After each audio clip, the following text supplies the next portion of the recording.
नमस्कार. श्री पंत महाराजांचं चरित्र भाग 9.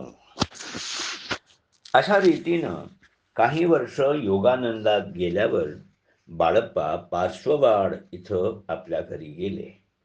त्यावेळी अवधूत गीतेत रथ्या कर्पट विरचित कंथाः पुण्या पुण्य विवर्जित पंथाः शून्यागारे तिष्ठती नग्नः शुद्ध निरंजन समरस मग्नः. अर्थात रस्त्यातील चिंध्यांची गोधडी ज्यानं पांघरली आहे, ज्यानं पुण्य आणि पाप यांचा मार्ग सोडला आहे आणि जो शुद्ध निरंजन आणि समरस स्थितीत मग्न आहे, असा सिद्ध पुरुष शून्य गृहात नग्न स्थितीत राहतो.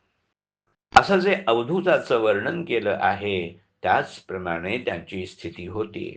त्यांच्या जटा आणि दाढी मिशा वाढवलेल्या असून ते ब्राह्मणांप्रमाणे यज्ञोपवीत घालत आणि लिंगायतांप्रमाणे फडक्याच्या चिंधीत बांधलेलं लिंग गळ्यात अडकवीत.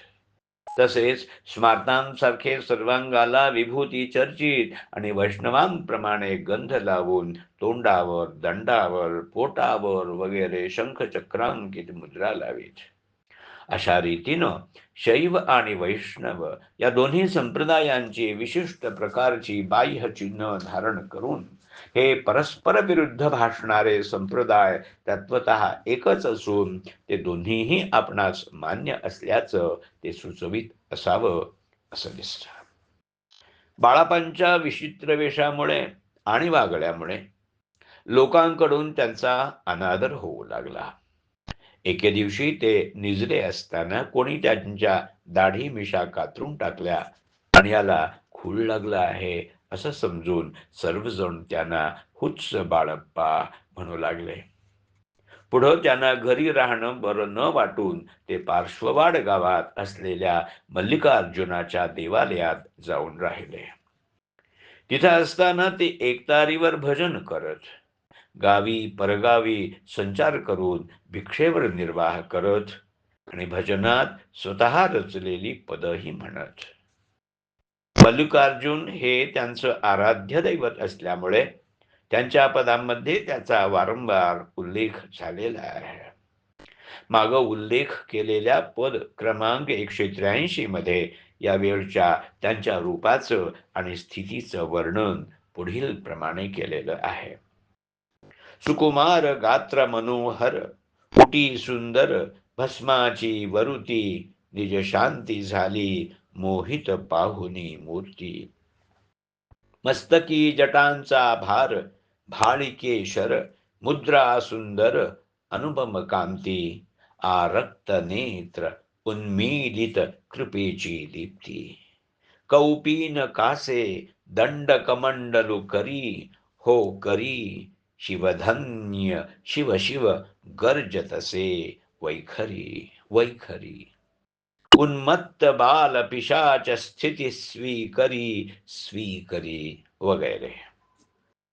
यावेळी बाळप्पा बालोन्मत्त पिशाच स्थितीत असल्यामुळं त्यांना मानापमानाची बिलकुल पर्वा नव्हती. त्यांचा खरा अधिकार काय आहे हे न समजल्यामुळं लोक त्यांना मल्लिकार्जुनाच्या देवळातही त्रास देऊ लागले. तेव्हा पार्श्ववाड गाव सोडून ते बेळगावच्या पूर्व दिशेला बेळगाव कलागी रस्त्यावर सुमारे 11 मैलांवर असलेल्या करडेगुद्दीच्या डोंगरावर दाट झाडीचं एक ठिकाण पाहून तिथं राहू लागले. तिथं गुड्ड लक्ष्मीचं एक लहानचं देऊळ आहे. त्याच्या जवळच त्यांचं बसण्याचं ठिकाण होतं आणि तिथं त्यांनी एक झोपडीही बांधली होती. त्या डोंगराला करडेगुद्दीचा डोंगर आणि त्याच्या दक्षिण दिशेला पायथ्याशी असलेल्या गावाला करडेगुद्दी ही नावं पडण्याचं कारण असं की पूर्वी तिथं अस्वल फार होती. कन्नड भाषेत अस्वलाला करडी म्हणतात आणि गुद्दी म्हणजे गुहा. तेव्हा तिथं अस्वल फार असल्यामुळं त्या स्थानाला करडेगुद्दी हे नाव पडलं. चरित्रनायकांनी त्या गावाला जंबूनगर, जंबूद्वीप, जंबूकपाट, आगर, रीसपुरी म्हटलं आहे आणि त्या डोंगराला जंबूगिरी म्हटलं आहे.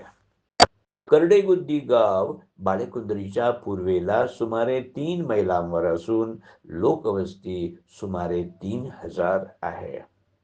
त्यापैकी सुमारे 2/3 लिंगायत असून बाकीच्या 1/3 इतर जातीच्या लोकांचा समावेश होतो आणि त्यात हणबर लोकांचा भरणा विशेष आहे. त्या गावाच्या आजूबाजूला आणि त्याच्यापासून 1 मैलावर असलेल्या मारिहाळ गावी बेरड लोकांची बरीच वस्ती आहे. बाळप्पांच्या वेळी म्हणजे सुमारे 100 ते 125 वर्षापूर्वी या गावाच्या आसपास दाट झाडी होती आणि वाटसरूंना तो भाग फारसा सुरक्षित नव्हता. क्रमशः लेखक केशव रामचंद्र दिवेकर, वाचक डॉक्टर अमृत राघवेंद्र यादी.